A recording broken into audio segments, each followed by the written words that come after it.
Hello. It is the 4th of July, the day that the United States of America celebrates its birthday, Independence Day. And it's a day that I share with America since I, too, was born on the 4th of July. Although with America it's ostentatious and official rather than actual creation of nations takes longer, and the actual day for the Declaration of Independence was different, but that is irrelevant. We are supposed to be celebrating the freedom of America from tyranny as a band of ragtag rebels with very little resources fought to overthrow and defeat the most powerful empire in the world, led by a despotic and tyrannical King George III, who in real life was actually a delightfully moral man who did not ever overstep his boundaries or abuse his powers. But America's founders needed him to be a villain to justify their secession from the British Empire, which oddly is now seen as gaining independence from a foreign power, even though America was not foreign at the time. Nevertheless, it is also a day I reflect upon time, and this is the third video of this regard, because I don't know if the two of you will allow any of them on, and I'm not making a different dedicated one for the shoot of bit this year, because I haven't had the time. However, a lot of people have this odd view of time. There's a common saying, for instance, that had America lost the Revolution, then Britain would have been conquered by the Socialists for Nationalism in the land of the Habsburgs, governed, of course, by Charlie Chaplin from the movie The Dictator. Yes, I am still using the euphemism, because, well, that's the way it has to be on this platform. Anyway, having said that, this common statement doesn't make any sense, because it assumes two things. The first is that had America lost the Revolution, America would simply not exist at all, and therefore there would be no Americans to assist Britain in World War II. However, the land and resources and people would still be here. If anything, it would still be in the British Empire, or at least a Dominion or Commonwealth, and would have intervened in the war sooner. The idea that had the revolution failed, there would be no one in America to help Britain is silly. But it is equally silly to think that without the American Revolution, World War II would have happened. Which brings up another problem, because a lot of people will look at modern Britain and the state of modern Britain, a nation on decline, and look at certain laws it passes, or, for example, a woman being arrested for silently praying outside of a woman's reproductive rights clinic. Or the draconian hate speech legislation that was recently passed. Or laws criminalizing certain opinions, and the like. I shan't go into detail because I can't without risking the video, but you know what I'm talking about, hopefully. The problem with this is, they're acting as if the situation in modern Britain justifies the American Revolution. They will say, look at Britain today. Good thing we've got our independence because we're not like them. This assumes, like the World War II analogy, that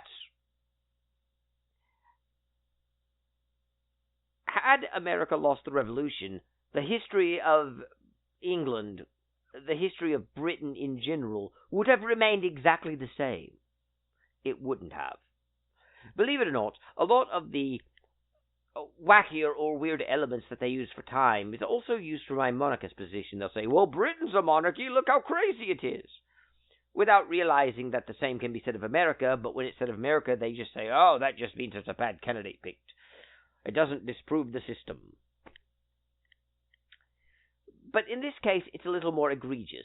The assumption they're making is that had America lost the Revolution, history would have played out exactly the same way as it did, except without the United States there, which is seemingly it doesn't even exist anymore. Had America lost the Revolution, the continent would vanish. But even if you don't take it that far to that ridiculous of an extreme, they still assume that had the United States of America lost the Revolution, World War II would have still happened, and modern liberal wacky Britain would have still happened, and I don't think that's the case, since everything is interconnected, and had America lost the Revolution, there are a myriad of potential alternate timelines. But more than likely, even if similar events were to happen, we would not see the same events, and it's more than likely we wouldn't see them unfold at all, at least the way they did, simply because, even though America doesn't like admitting this, the reason those events happened was because of the American Revolution. Its profound impact on the world, both in terms of sheer political power being created and a power dynamic being created, and in terms of the ideology that America's founding fathers used and typified, which is now effectively the standard for the world. Believe it or not, both communism and socialism for nationalism, or factism, as much as we see them as not democratic and the opposite of democracy, they are actually forms of democracy. They are actually forms of the Enlightenment ideals that were given. Now, one may argue that they were perverted, and this isn't the video to discuss that, but they came out of the same Enlightenment thinking.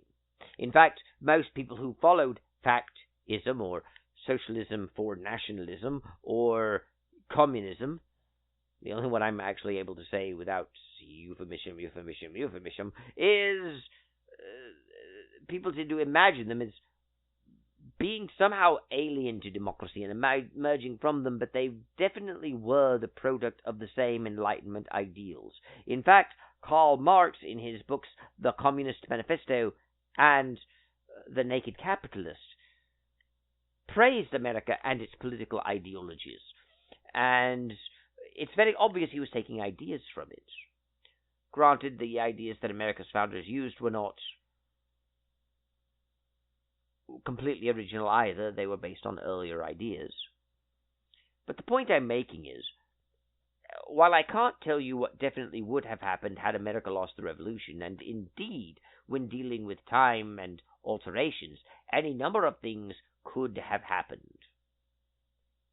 it is silly to assume that all of world history would have played out the same way, except there's no America there. The ideological and political influence of the United States of America helped shape those events.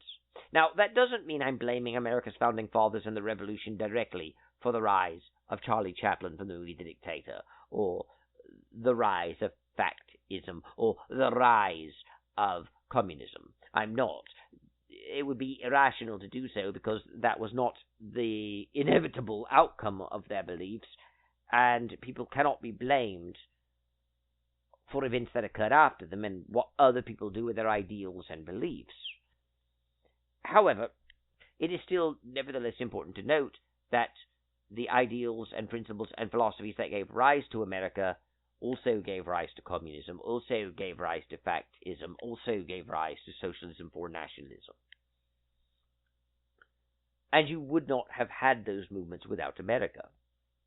And that is something that people don't seem to realize, because people constantly think that if you change history, such as making the American Revolution something that was lost rather than won, that it would be the equivalent of what we do in fiction, where we will write a story, especially in science fiction, and then we'll sometimes tell another story, write another novel, or do another series of a television show, like Star Trek Enterprise, and fill in the history from there.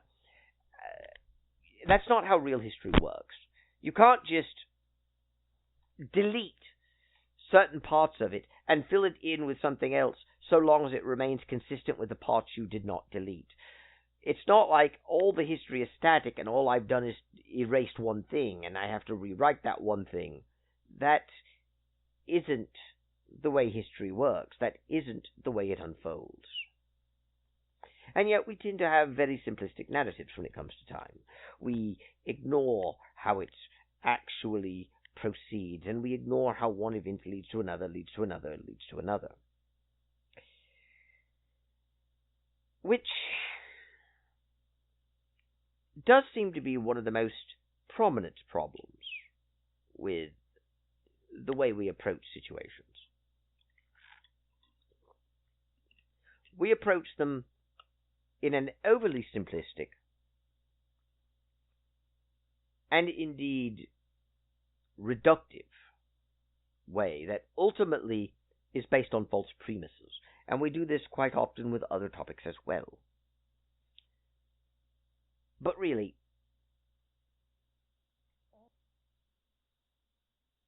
if we were to change one thing in the past, everything after it is also changed and affected in some way. It is all connected. And I have always wanted to time travel. Time travel has always been something that I have dreamed of and imagined and wished for, aspired to. And perhaps one day I will. Perhaps one day I shall relive my life. But I would be cognizant of the fact that if I could change history, that what I change would change everything else. And that is something that we should reflect upon. For you see, even without time travel, our actions have consequences, and we should always think of the long-term ramifications of those choices, and reflect upon how God would have us be, and reflect upon how our actions will affect others. We can't know with certainty how things will play out. We can't know with certainty what our actions will do. And we can't always think of everything all the time. But being mindful of our choices, being careful in our choices, consulting God through prayer with our choices, asking ourselves if certain things are worth it, those are the ideas through which we really should contemplate more often.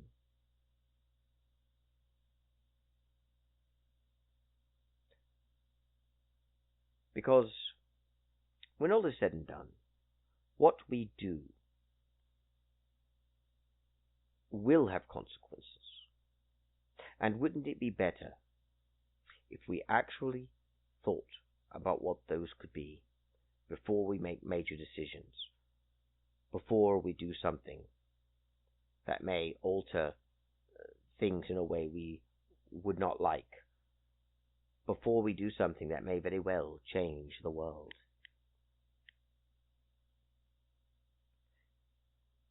I haven't much else to say.